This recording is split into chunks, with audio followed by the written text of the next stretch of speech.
Assalamualaikum warahmatullahi wabarakatuh. Hello everyone, good morning. Let me introduce myself. My name is Adinda Anggrana Saputri from class TIA 25G, student ID 202500400014. I am making this video to present the material I have prepared, which is related to the informatics engineering major, namely English programming in VS Code. Please enjoy the presentation.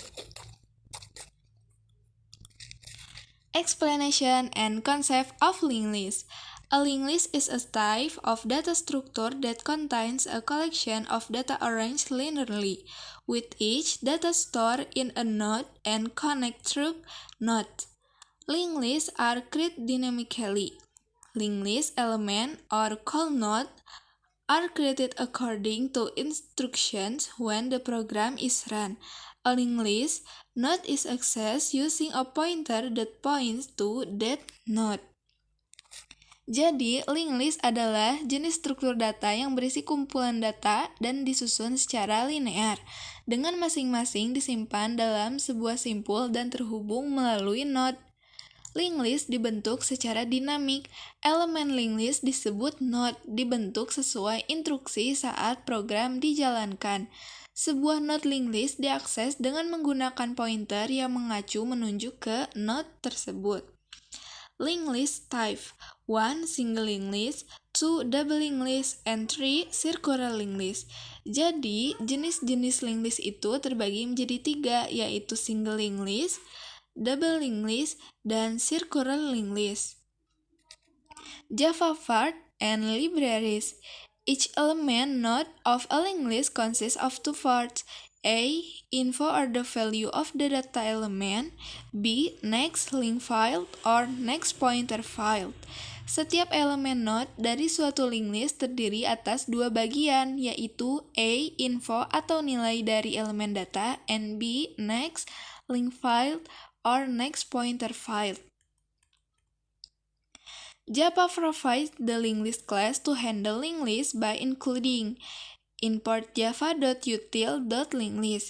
Nah, jadi Java itu menyediakan kelas untuk khusus linked list.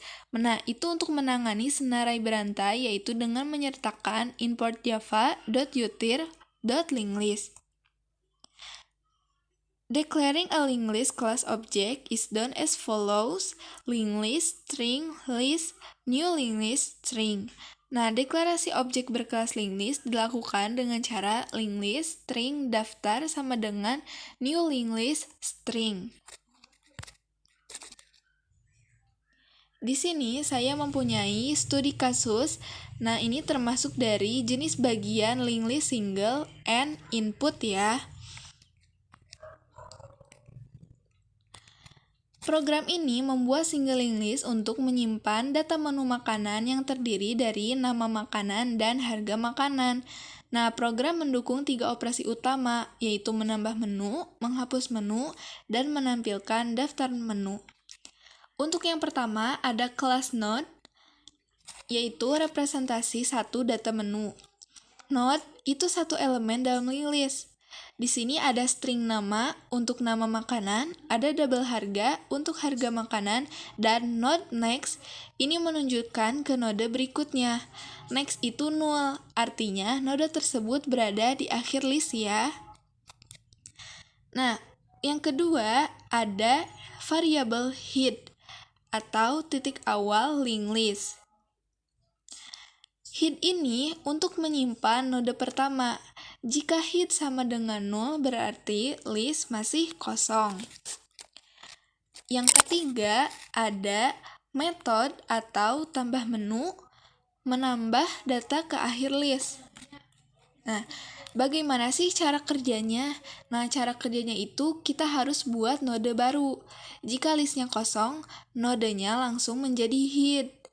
Nah, jika sudah ada data, otomatis akan traverse dari head hingga node terakhir. Dan kita akan sambungkan menjadi node terakhir .next sama dengan node baru. Data baru itu selalu ditambahkan di bagian belakang ya. Nah, yang keempat itu ada metode hapus menu, yaitu menghapus menu berdasarkan nama. Nah, gini ya, jika listnya kosong berarti kita tidak melakukan apa-apa. Jika data yang dihapus ada di heap, otomatis itu akan geser heap ke node berikutnya.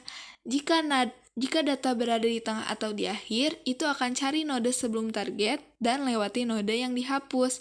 Contohnya seperti ini.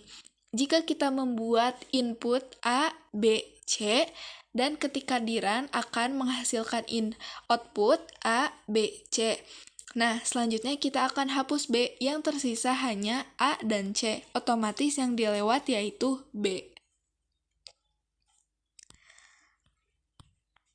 Untuk yang kelima ada metode, tampilkan menu atau menampilkan semua makanan atau semua node. Nah, cara kerjanya itu hanya traversal dari heap hingga 0. Dia akan cetak setiap node satu persatu. Dan bagian yang terakhir ada bagian main atau simulasi program. Bagaimana sih alur yang terjadi di inputnya? Nah, alur yang terjadi itu di sini kita akan menambahkan 4 menu ke linked list. Ini akan menampilkan semua menu. Jika kita menghapus salah satu menu, nah dia akan tampilkan list lagi setelah penghapusan.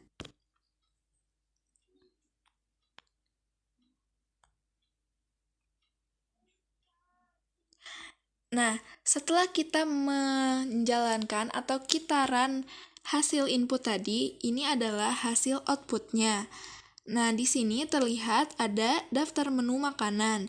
Jika sebelum dihapus itu ada 4 menu, yaitu nasi goreng dengan harga 15.000, mie ayam dengan harga 12.000, sate ayam seharga 20.000, dan es teh manis seharga 5.000.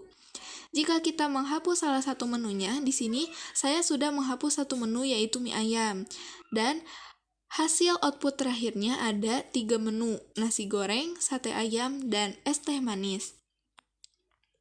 Di sini saya buatkan grafiknya juga. Ada grafik sebelum dihapus dan grafik setelah dihapus. Untuk sebelum dihapus itu ada 4 menu. Nasi goreng di harga 15.000, mie ayam di harga 12.000, sate ayam di harga 20.000, dan es teh manis di harga 5.000. Nah, ini grafik setelah penghapusan ya. Setelah dihapus, hanya tersisa 3 grafik, yaitu nasi goreng seharga 15.000, sate ayam seharga 20.000, dan es teh manis seharga 5.000. Dan yang terakhir, kesimpulan dari program menu linked list ini yaitu penerapan single linked list menggunakan bahasa pemrograman Java untuk mengelola data menu makanan. Setiap data menu disimpan dalam sebuah node yang berisi nama makanan, harga makanan, dan pointer next yang menunjukkan ke node berikutnya. Program ini juga melakukan operasi dasar linked list, yaitu menambahkan data menu ke dalam linked list, menghapus data menu berdasarkan nama, dan menampilkan seluruh isi linked list secara berurutan. Nah, tanpa kita sadari, linked list ini bisa menunjukkan bagaimana konsep struktur data linked list dapat diterapkan dalam studi kasus nyata, yaitu pengelolaan menu makanan. Dengan menggunakan linked list, data dapat ditambah dan dihapus secara dinamis, tanpa harus menentukan ukuran awal seperti pada array. Hal ini membuat program lebih fleksibel dalam pengelolaan data. Okay, that is all for the explanation of the material on linked list programming in VS Code. I hope this video helps all of you to understand and learn the topic better. I also apologize if there are any mistakes in my word or explanation, as I'm still in the learning process. Wassalamualaikum warahmatullahi wabarakatuh.